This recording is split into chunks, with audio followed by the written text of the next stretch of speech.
The dog led Michael deeper into the overgrown backyard, weaving between tall weeds and discarded items that suggested the property had been abandoned for some time. Empty beer bottles, old tires, and pieces of rusted metal were scattered throughout the yard.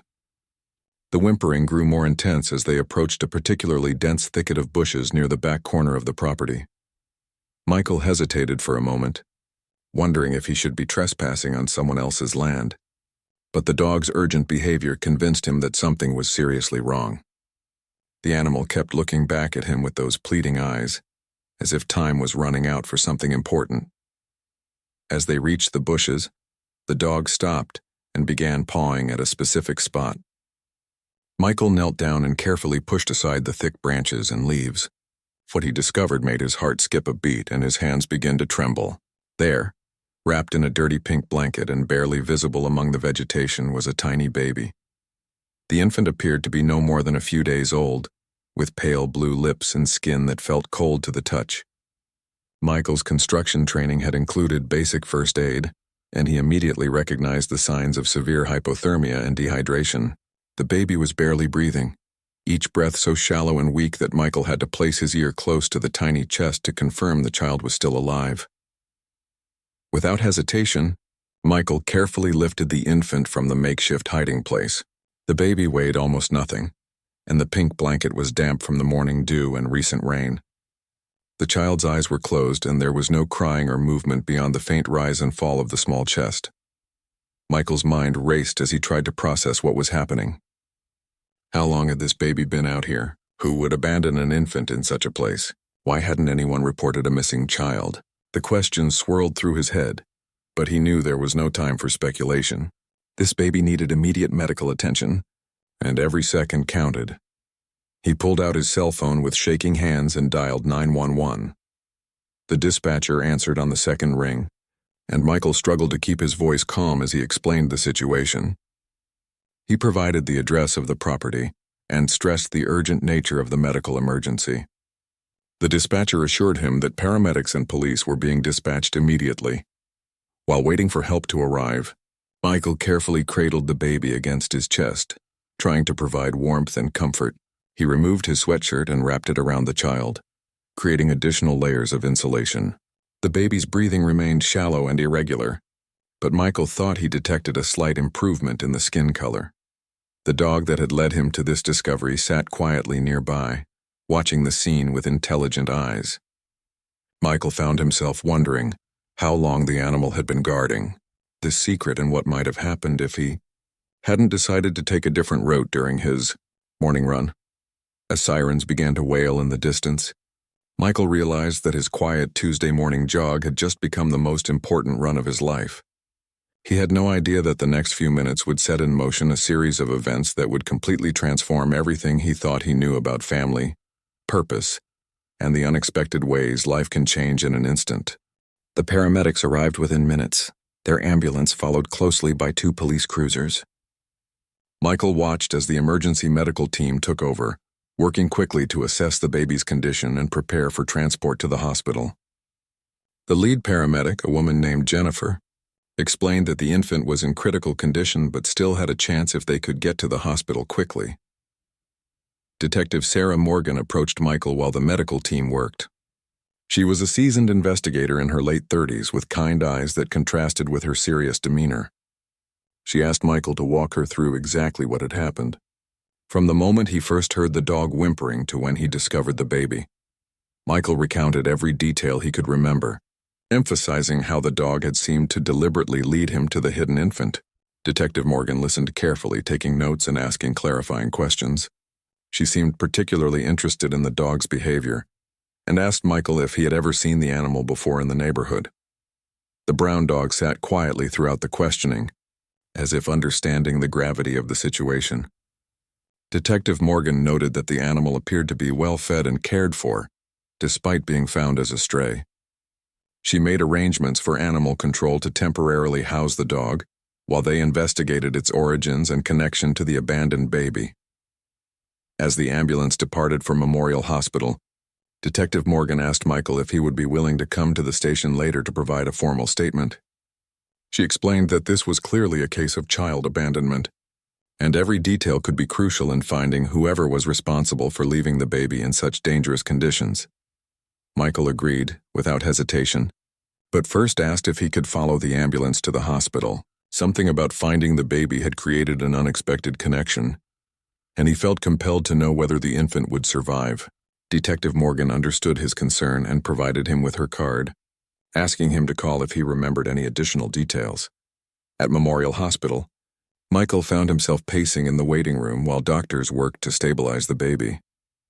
The emergency room staff wouldn't provide specific details about the infant's condition, but a nurse named Patricia took pity on him and explained that the medical team was doing everything possible. Hours passed before a doctor emerged with an update. Dr. Amanda Chen, the pediatric specialist treating the baby, explained that the infant was a girl, approximately 3 days old, and had been suffering from severe dehydration and hypothermia. The timing of Michael's discovery had been crucial, because another hour or two in those conditions would likely have been fatal.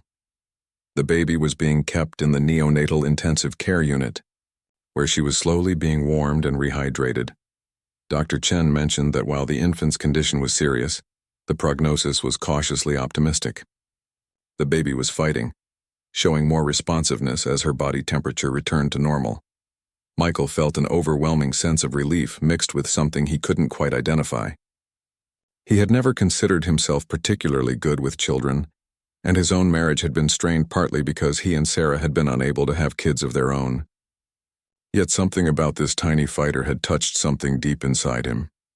As evening approached, Michael finally returned home to find Sarah waiting in the kitchen.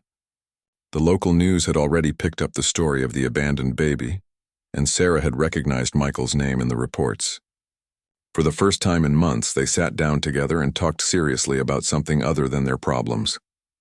Michael described the morning's events in detail, sharing his amazement at how the dog had led him to the baby, and his feelings about being part of saving a life. Sarah listened quietly, and he noticed tears in her eyes as he spoke about holding the tiny infant and waiting for the paramedics to arrive. The paramedics arrived within minutes, their ambulance followed closely by 2 police cruisers. Michael watched as the emergency medical team took over, working quickly to assess the baby's condition and prepare for transport to the hospital. The lead paramedic, a woman named Jennifer, explained that the infant was in critical condition but still had a chance if they could get to the hospital quickly.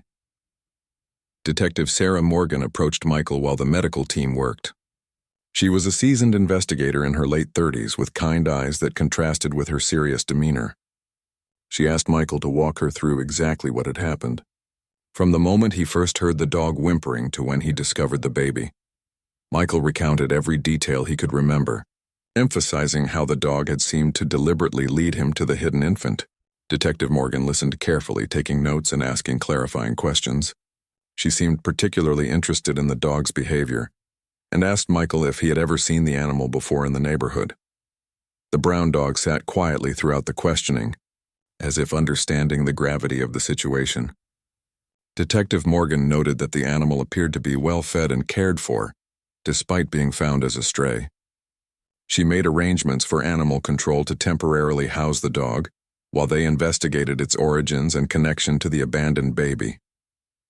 As the ambulance departed for Memorial Hospital, Detective Morgan asked Michael if he would be willing to come to the station later to provide a formal statement.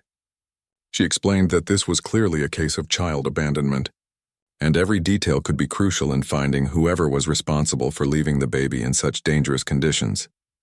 Michael agreed, without hesitation, but first asked if he could follow the ambulance to the hospital. Something about finding the baby had created an unexpected connection, and he felt compelled to know whether the infant would survive. Detective Morgan understood his concern and provided him with her card, asking him to call if he remembered any additional details. At Memorial Hospital, Michael found himself pacing in the waiting room while doctors worked to stabilize the baby. The emergency room staff wouldn't provide specific details about the infant's condition, but a nurse named Patricia took pity on him and explained that the medical team was doing everything possible. Hours passed before a doctor emerged with an update. Dr. Amanda Chen, the pediatric specialist treating the baby, explained that the infant was a girl, approximately 3 days old, and had been suffering from severe dehydration and hypothermia. The timing of Michael's discovery had been crucial, because another hour or two in those conditions would likely have been fatal. The baby was being kept in the neonatal intensive care unit, where she was slowly being warmed and rehydrated. Dr. Chen mentioned that while the infant's condition was serious, the prognosis was cautiously optimistic. The baby was fighting, showing more responsiveness as her body temperature returned to normal. Michael felt an overwhelming sense of relief mixed with something he couldn't quite identify. He had never considered himself particularly good with children, and his own marriage had been strained partly because he and Sarah had been unable to have kids of their own. Yet something about this tiny fighter had touched something deep inside him. As evening approached, Michael finally returned home to find Sarah waiting in the kitchen. The local news had already picked up the story of the abandoned baby, and Sarah had recognized Michael's name in the reports. For the first time in months, they sat down together and talked seriously about something other than their problems. Michael described the morning's events in detail, sharing his amazement at how the dog had led him to the baby, and his feelings about being part of saving a life. Sarah listened quietly, and he noticed tears in her eyes as he spoke about holding the tiny infant and waiting for the paramedics to arrive. Over the next several days, Michael found himself returning to the hospital every evening after work. The nurses had grown accustomed to his visits, and Dr. Chen kept him updated on the baby's progress. The infant, whom the hospital staff had temporarily named Hope, was steadily improving. Her vital signs had stabilized, and she was beginning to show normal newborn behaviors like crying and moving her limbs. Detective Morgan called Michael on Thursday with updates about the investigation. The police had canvassed the neighborhood and discovered that the abandoned house belonged to an elderly woman who had been in a nursing home for over a year. No one had been living there recently, which explained why the baby's cries hadn't been heard by neighbors. The brown dog that had led Michael to the discovery had been claimed by a family 3 blocks away. The Hendersons explained that their dog Rusty had been missing for 2 days.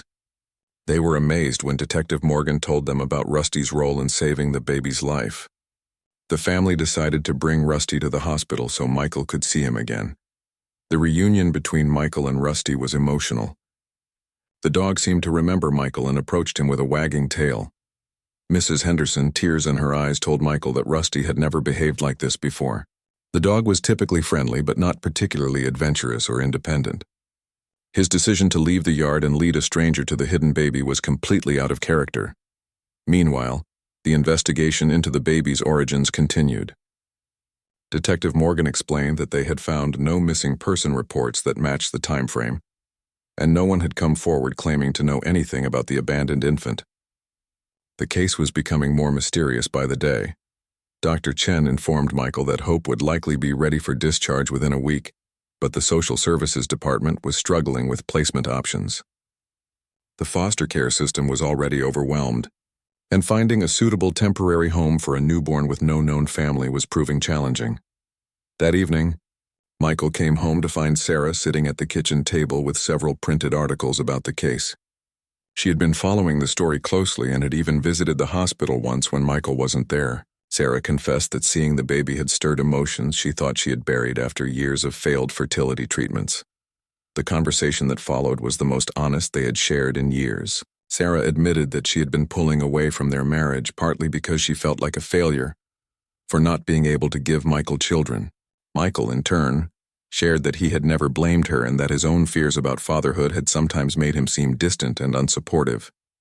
They talked late into the night about their relationship, their dreams, and the unexpected impact that finding Hope had made on both of their lives. For the first time in months, they fell asleep holding each other, both thinking about the tiny baby who was fighting for life just a few miles away. The next day, Michael made an impulsive decision during his lunch break. Instead of eating at the construction site, he drove to the social services office and asked to speak with someone about Hope's case. The caseworker, Mrs. Patricia Williams, was surprised by his visit but agreed to discuss the situation.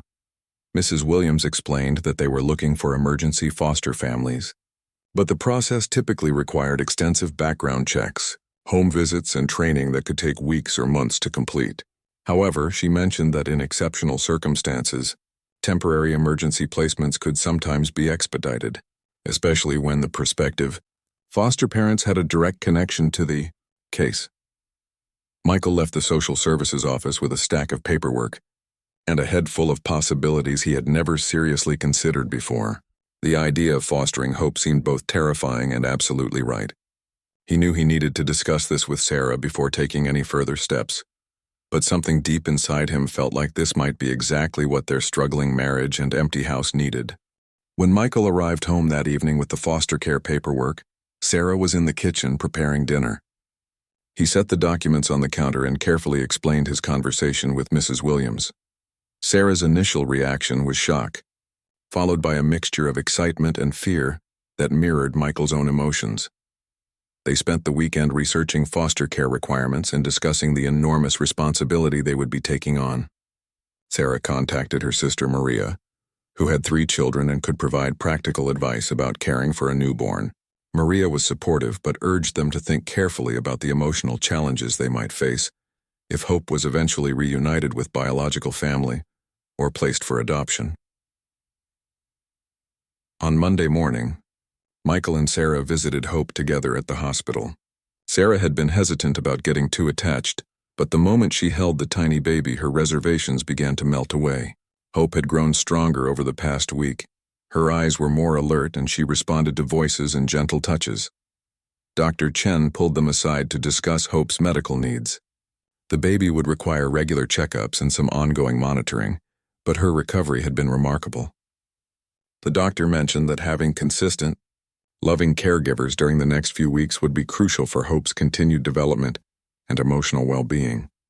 The hospital social worker, Janet Richardson, met with Michael and Sarah to discuss the emergency foster placement process. She explained that given the unusual circumstances of the case and Michael's role in saving Hope's life, they could potentially expedite the approval process. However, this would still require background checks, a home inspection, and a brief training session. Detective Morgan visited the hospital while Michael and Sarah were there, bringing news about the ongoing investigation. Despite extensive efforts, they had still found no leads about Hope's biological parents. She had been checking with hospitals in surrounding counties to see if anyone had given birth recently and left without proper discharge, but so far had found nothing. The detective also shared some interesting information about the location where Hope was found. Further investigation of the abandoned property had revealed that someone had been staying there temporarily. They found evidence of recent camping activity, including food wrappers and makeshift bedding, but whoever had been there was long gone. Michael and Sarah made the decision to formally apply for emergency foster care placement. The next few days were a whirlwind of paperwork, interviews, and preparations. A social worker came to inspect their home, asking detailed questions about their lifestyle, work schedules, and support systems. Sarah took a leave of absence from her job as a bank teller to focus on caring for Hope. Michael arranged with his construction supervisor to work more flexible hours and be available for emergencies. They converted their spare bedroom into a nursery, purchasing a crib, changing table, and all the supplies a newborn would need. The background checks came back clean, and their references provided glowing recommendations. Mrs. Williams called on Thursday to inform them that the emergency placement had been approved. Hope could come home with them as early as Friday afternoon. Pending final medical clearance from Dr. Chen that evening, Michael and Sarah sat in the newly prepared nursery, both feeling overwhelmed by the magnitude of what they were about to undertake. They had gone from a couple struggling to save their marriage to potential parents of an abandoned newborn in less than 2 weeks. Sarah expressed her fears about becoming too attached to Hope, knowing that foster care was meant to be temporary. Michael shared similar concerns but admitted that he already felt a strong protective instinct toward the baby. They agreed that regardless of what the future held, they wanted to provide Hope with the best possible care during this uncertain time. As they prepared for bed, Michael reflected on how dramatically his life had changed since that foggy Tuesday morning when he decided to take a different route during his run. The simple act of following a whimpering dog had set in motion events that were reshaping his marriage, his sense of purpose, and his understanding of what it meant to be a family. Friday afternoon arrived with a mixture of nervous excitement and overwhelming responsibility. Michael and Sarah drove to Memorial Hospital together, the car seat they had purchased the night before properly installed in the back of their sedan. Dr. Chen met them in the NICU with final instructions about Hope's care and feeding schedule. Hope had gained weight and was now nearly 6 pounds, still small, but healthy and alert. As Sarah held her for the car ride home, the baby seemed calm and content, as if sensing she was finally going somewhere safe and permanent. Michael drove more carefully than he ever had in his life, checking the rearview mirror constantly to make sure Hope was comfortable. Their first night as foster parents was challenging but magical. Hope woke every 3 hours for feeding, and neither Michael nor Sarah slept more than 2 hours at a stretch.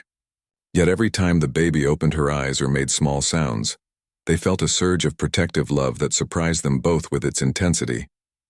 The following weeks fell into a routine that brought structure and purpose to their previously struggling household. Sarah proved to be a natural caregiver, intuitive about Hope's needs and patient during fussy periods. Michael surprised himself by how much he enjoyed the simple tasks of diaper changing, bottle feeding, and just holding the baby while she slept. Detective Morgan continued to update them about the investigation, but leads remained scarce. The case had attracted some media attention, and the police department had received several tips, but none had led to any solid information about Hope's origins. As time passed, it seemed increasingly likely that Hope's biological parents might never be found. Mrs. Williams from Social Services visited regularly to check on Hope's progress and the family's adjustment. She was impressed by how well Michael and Sarah had adapted to parenthood and how obviously attached they had become to Hope. During her 4th visit, she brought up the possibility of long-term foster care or even adoption if no biological family was located. The conversation about adoption was both exciting and terrifying for Michael and Sarah. They had fallen completely in love with Hope and couldn't imagine their lives without her, but they also understood the legal and emotional complexities involved. Mrs. Williams explained that there would be a waiting period to ensure no family members came forward, but if Hope remained unclaimed, they would have the option to pursue adoption. Meanwhile, their relationship with each other had been transformed by the shared experience of caring for Hope. The stress and worry that had been driving them apart were replaced by a common purpose that brought them closer together than they had been in years. They worked as a team, supporting each other through sleepless nights and celebrating small milestones together. Their families and friends were amazed by the transformation. Sarah's sister Maria visited frequently and was moved by seeing her sister's natural maternal instincts finally given expression. Michael's co-workers at the construction site teased him good-naturedly about the baby photos he now carried in his wallet and how he rushed home every day at quitting time. The Hendersons, owners of Rusty the dog who had led Michael to Hope, became close friends with the family. They often joked that Rusty deserved credit as Hope's guardian angel, and they brought the dog to visit occasionally. Rusty seemed to remember Hope and would sit quietly nearby whenever she was in the room, as if still protecting her. As Hope approached her 2-month birthday, she was thriving in every way. She had gained weight steadily, was meeting all her developmental milestones, and had begun smiling and responding to voices. The pediatrician was amazed by her progress, especially considering her traumatic start in life. One evening, as Michael was giving Hope her nighttime bottle, Sarah sat beside them and brought up the subject they had both been thinking about but avoiding. She asked Michael if he truly wanted to adopt Hope if the opportunity arose. His answer was immediate and certain. He couldn't imagine giving up this little girl who had already become the center of their world. Sarah felt the same way. Hope had filled a void in their lives they hadn't even realized existed, and the thought of losing her was unbearable. They decided that when the time came, they would definitely pursue adoption, knowing that it meant committing to Hope for life, regardless of what challenges the future might bring. 6 months after that life-changing morning jog, Michael stood in a courthouse wearing his best suit, holding Hope in his arms as a judge finalized their adoption. The investigation had been officially closed after extensive efforts to locate Hope's biological family proved unsuccessful. Detective Morgan attended the ceremony, having become personally invested in Hope's story and the family's journey. The adoption process had taken several months of legal proceedings, but Mrs. Williams had assured them throughout that their case was strong. Michael and Sarah had completed all required training, passed psychological evaluations, and demonstrated their commitment to providing Hope with a stable, loving home. Character references from friends, family, doctors, and even Michael's construction crew painted a picture of two people who had been transformed by unexpected parenthood. Dr. Chen, who had overseen Hope's medical care since that first critical day, testified about the remarkable bond she had observed between the adoptive parents and child. Hope had thrived under their care, developing normally and showing clear signs of secure attachment. The pediatrician noted that Hope's recovery and growth had exceeded all medical expectations. As the judge signed the final papers, Michael reflected on how dramatically his life had changed since following Rusty's whimpering to that hidden bundle in the bushes. The struggling marriage he had thought was ending had instead become stronger than ever. The empty house that had felt like a reminder of their failures had become a warm home filled with laughter, crying, and all the beautiful chaos of family life. Sarah had returned to work part-time, but now she looked forward to coming home each day instead of avoiding it. They had found their rhythm as parents, sharing responsibilities and supporting each other through the challenges and celebrations of raising a child. Hope had given them not just a daughter to love, but a renewed sense of purpose and partnership.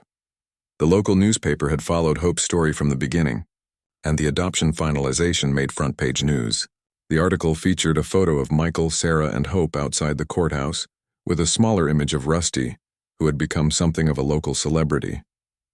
The Hendersons joked that Rusty should get his own key to the city for his role in the rescue. Detective Morgan had stayed in touch with the family throughout the months, becoming something like an honorary grandmother to Hope. She often said that in 20 years of police work, Hope's case was the one that reminded her why she chose law enforcement. Instead of focusing on the crime of abandonment, the case had become a story about rescue, healing, and the unexpected ways families are formed. Michael had framed the local newspaper article about Hope's discovery and hung it in her nursery, planning to tell her the full story when she was old enough to understand. He wanted her to know about the morning fog, the whimpering dog, and the series of small decisions that led to her rescue. Most importantly, he wanted her to understand that she had always been wanted and loved, even before they knew she existed. 1 year after the adoption, Michael still took his morning runs, often following the same route that had led him to Hope. Sometimes he would jog past the abandoned house where she was found, now cleaned up and occupied by a new family. He always felt grateful for that foggy Tuesday morning when he decided to turn left instead of continuing straight. The construction company where Michael worked had promoted him to project manager, partly based on the leadership qualities he had developed through becoming a father. His co-workers often commented on how much more focused and confident he had become since Hope entered his life. Sarah had been promoted at the bank and was considering going back to school to study social work. Inspired by their experience with the foster care system, Hope grew into a happy, healthy toddler who brought joy to everyone she met. She had Michael's determination and Sarah's gentle nature, and she seemed to possess an unusual empathy for others, especially animals. Whenever they visited the Hendersons, Hope would sit quietly with Rusty, and the dog would stay protectively close to her, as if remembering his important role in her rescue. As Michael tucked Hope into bed each night, he often thought about the mysterious circumstances that brought her into their lives. He never learned who abandoned her or why, but he had stopped needing those answers. What mattered was that a dog's whimper had guided him to save a life, and in doing so, that tiny life had saved his marriage, his sense of purpose, and his understanding of what it truly meant to be a family. The simple act of following an unusual sound during a routine morning run had led to the most extraordinary chapter of his life, proving that sometimes the most significant moments come disguised as ordinary coincidences, waiting for someone brave enough to listen and follow where they lead.